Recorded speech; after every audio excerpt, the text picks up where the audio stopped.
ஏன்னா நமக்கு ஒரு முன் அனுபவம் இருக்குல்ல. 2018ல கூட அப்போதைய தலைமை நீதிபதி தீபக் மிஸ்ரா. அதுவும் வந்து மருத்துவக் கல்லூரி ஊழல் வழக்குல தொடர்பு இருக்கிறதா வந்தது.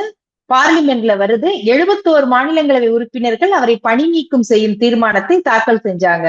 அப்போ வெங்கையா நாயுடு தான் மாநிலங்களவை தலைவர். மாநிலங்களவை அந்த தீர்மானத்தை நிராகரித்து அத நீதிபதியை காப்பாற்றினார்னு சொல்றதா, அதை எப்படி சொல்றதுன்னு தெரியல. ஆனா நிராகரித்தார். அப்ப எங்க சுத்தி கடைசி பாயிண்ட்ல வந்தா கூட அரசியல்வாதிகள் கையில வரும்போது அங்கேயும் கூட நீதிபதிகள் காப்பாற்றப்படுவதற்கு வாய்ப்பு இருந்தா என்ன சார் ஜனநாயகம்? ஆமா ஆமா, வேற இதான் இதுக்கு சட்டத்துல இன்னைக்கு அரசமைப்பு சட்டத்தில் நீங்க சொல்றது சரிதான். அப்ப வி ராமசாமி மேட்டர்ல காங்கிரஸ் வந்து ஓட்டெடுப்புல கலந்து கொள்ளாமல் 2/3 வராம பண்ணாங்க.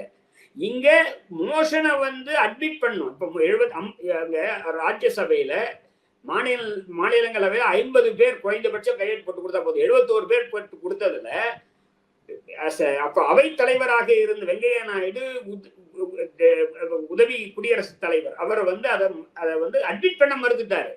அவர் அட்மிட் பண்ணாதான் அடுத்து விசாரணை குழு அமைக்கப்படும். அதை அந்த கட்டத்திலேயே அது இவரே முடிவு பண்ணிட்டாரு, அதுக்கு விசாரணைக்கு உகந்ததல்ல அப்படின்ட்டு.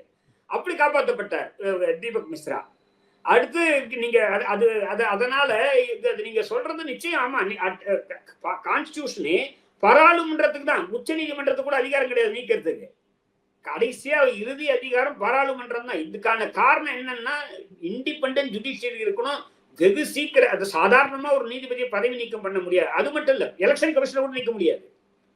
எலெக்ஷன் கமிஷனரும் ஃபேர் எலெக்ஷன் நடத்தணும், யாருக்கும் பயப்படக்கூடாது அப்படின்னு தான். இங்க நியமனமும் கொலிஜியம் இருக்கு, நீக்கிறதும் ஒரு பாதுகாப்பு இருக்கு நீதிபதிகளுக்கு. அங்க நியமனம் ஒரு பிரச்சனை, ஆனா நீக்கிறது மட்டும்தான் பாதுகாப்பு. நியமனம் வந்து ஒன்றிய அரசு பண்றதுதான் நியமனமாக இருக்குன்னு வச்சுங்களேன். எனவே இப்படி ஒரு கான்ஸ்டிடியூஷனல் போஸ்ட் இருக்கு இல்லையா, அதெல்லாம் வந்து கான்ஸ்டிடியூஷனே ஒரு சேஃப்கார்ட் கொடுக்குது இவங்களெல்லாம் நீக்கிறதுக்காக. ஐ திங்க் இன்னும் கூட சில போஸ்ட் சிஏஜி கூட நீக்க முடியாதுன்னு நான் நினைக்கிறேன். சிஏஜி நீக்கிறது கூட பார்லிமெண்டோட ரெசல்யூஷன் தான் பண்ண முடியும்ட்டு.